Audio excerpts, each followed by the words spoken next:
reporting for Katie Chats here in downtown Toronto with the lead awards analyst at the Hollywood Reporter, Scott Feinberg.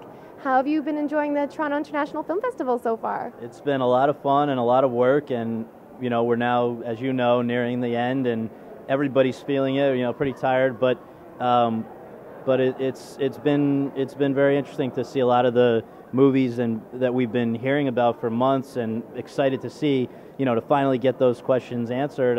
Whether they're good or not, whether they will be in the awards game, is something that I'm always interested in. So it follows right on the heels of the Telluride Film Festival, also where I came from.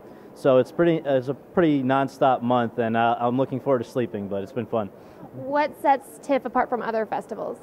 TIFF is sort of the perfect blend of high art kind of movies that aspire to be good, but that also have popular appeal, and so and that are accessible to the public here. You go to Telluride, it's a wonderful, beautiful place, but it's so far removed and so expensive for most people that they'll never experience that. The same for Cannes or Venice. Sundance is also out in the middle of nowhere.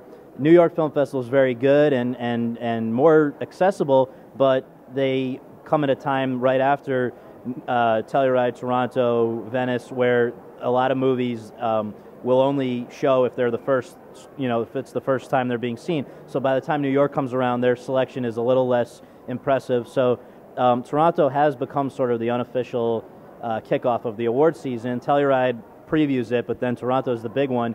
And the fact is that the last 5 Best Picture Oscar winners all played here before they went on to Hollywood, and so chances are we may have already seen this year's Oscar winner right here. What have been some of the interviews that you've done that have really stuck out for you so far? Well, it's been very exciting to check off some people who may not even necessarily be integral parts of the Oscar season this year, but just are interesting people who I'd never had a chance to interview before. So, for instance, Emma Watson from all the Harry Potter movies has her first post-Potter movie here. It's called The Perks of Being a Wallflower, and that was pretty good, and one of the pleasant surprises of the festival.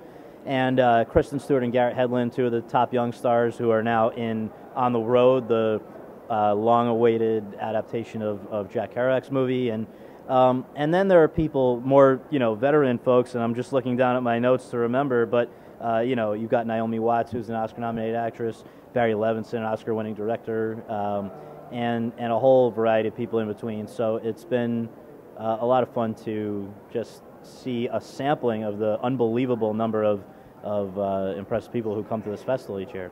Did anyone take you by surprise by how they were in real person? Who's a lot of fun is Chris O'Dowd, who is here with this movie, The Sapphires, which is one of the great movies of the season, and played very well in Cannes and then Telluride and now Toronto.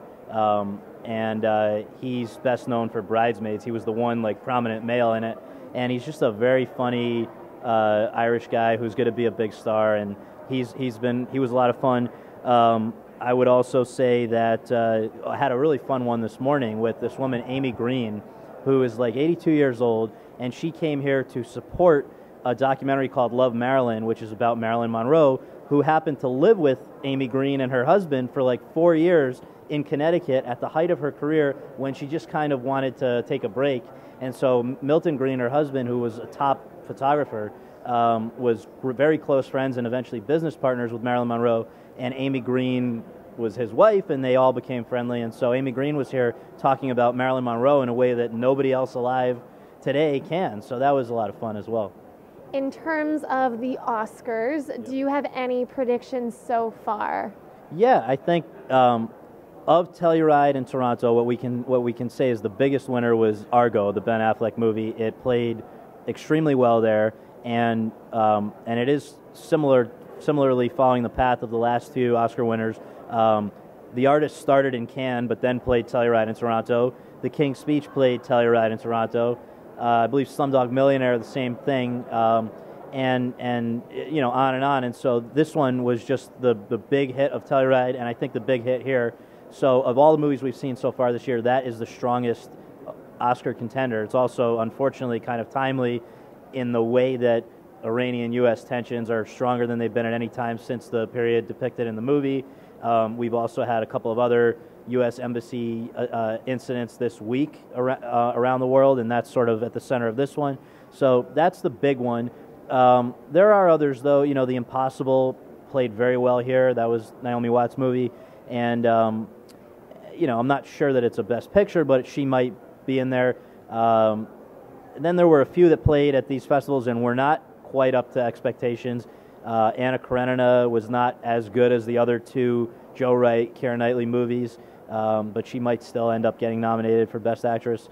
Hyde Park on Hudson was the one. Bill Murray as FDR was very good, but the movie overall kind of left a lot to be desired.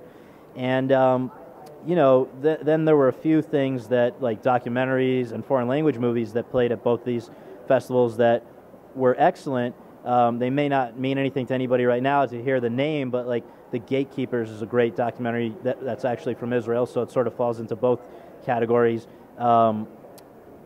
You know, there's foreign language movies here, including A Royal Affair, which might be Denmark's movie, and like I said, The Sapphires from Australia, and so just it's a whole variety. And now the next step is going to be the New York Film Festival, where we'll have a few more of these, you know, hotly anticipated movies. We'll see them for the first time, and then by the late fall, early winter, the big guns that everybody kind of most expects to be the top contenders, which are there's four or five. It would be Steven Spielberg's Lincoln, about Abraham Lincoln. Catherine Bigelow's Zero Dark 30, her first movie since The Hurt Locker kind of swept the Oscars. Tom Hooper's Les Miserables, where you've got his last movie, he won the Oscar for The King's Speech. And Quentin Tarantino's Django Unchained is going to be a big one. And then Gus Van Sant has a movie called The Promised Land with Matt Damon. So there's still a lot to come, but we've also answered a lot of questions and seen a lot of stuff this month already.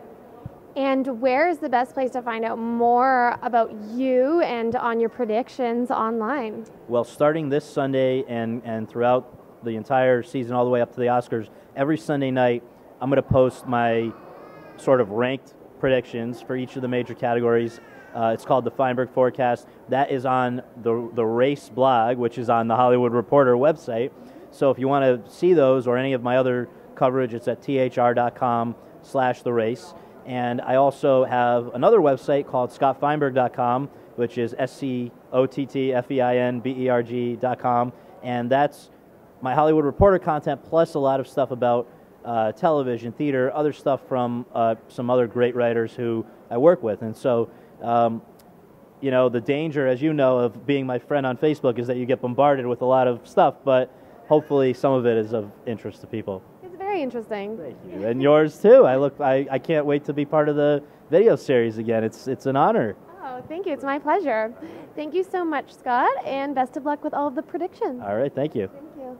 I'm Katie Uhlmann reporting for Katie Chats here in downtown Toronto.